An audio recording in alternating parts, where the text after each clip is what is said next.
Yes, you read that right. The GS is evolving again, and as has been tradition since it was first conceived, it's getting a bump in engine size. The first spy shots were taken of the new GS undergoing testing in one of BMW's testing grounds, so if you're interested in what the Germans have in store for us, stick around. Dave, I didn't forget you in the garage in the past couple of months. I've been out doing like bike reviews, real riding and stuff. Oh, stop sulking, please. Look, I brought you a present. It's a ball. It makes a noise. Just, there you go. Well, take it now. Come on. Use your hand. Just take the ball, Dave.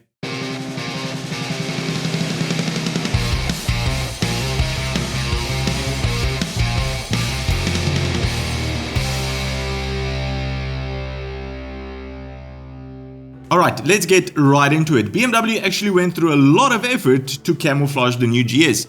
Very little details can be seen, and they even added extra foam parts like on the frame to fool the feeble-minded. Starting with the engine, this whole over-camouflaging thing actually worked against them. The cylinders seem to be completely covered with some sort of plastic socks, let's go ahead and call them that, and while we can't get a peek at them, it does tell us a pretty important fact. The new engine will now be completely water-cooled. On the existing 1250 GS, only the cylinder heads are water-cooled, but the rest of the engine is still air-cooled. This idea is further sustained by the fact that the radiators are a lot larger in order to cool the engine water quicker. So fully water-cooled for the next generation, this should make it a bit more comfortable to ride in the city or on off-road at slower speeds. The engine shape is also different than on the current GS. Even the bolts on the cover have a different arrangement, so the engine is definitely getting an update. Maybe even pushing the horsepower to the 150 horsepower range.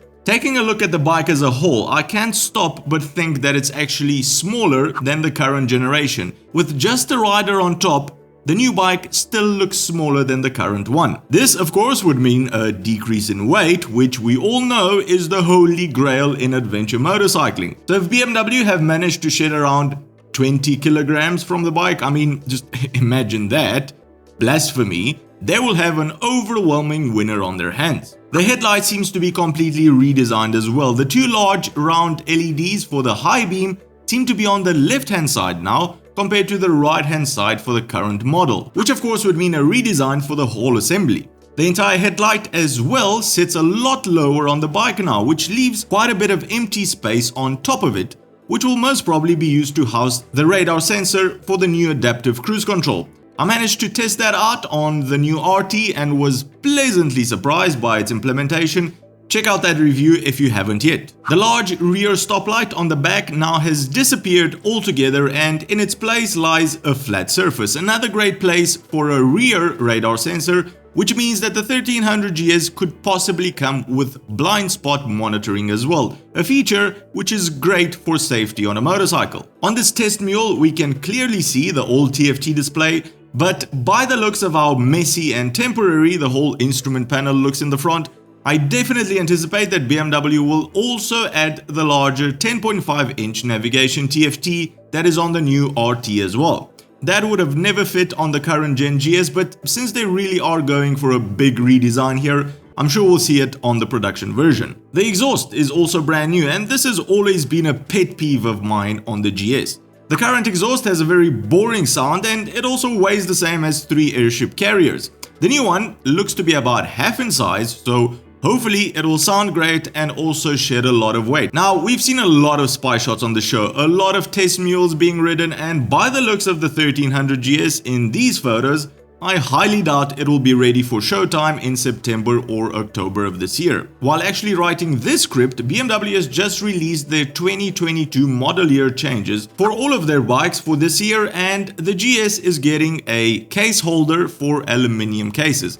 Very interesting stuff, I mean, nail-biting. But this means the 1300 GS will therefore come out as a 2023 model sometime in August or September of 2022. That's next year. We'll keep you up to date with new info about the 1300 GS when that's made available, so make sure you subscribe to catch all of that. In the meantime, why don't you jump down in the comment section below and let us all know what you hope to see when the 1300 GS drops. Apart from it weighing less and being cheaper, of course. Well, that's the show for today, everyone. If you've enjoyed it, give it a big thumbs up. And if you think you've learned something new, consider subscribing or becoming one of our patrons to help us make more of these shows. Cheers, and I'll see you on the next one.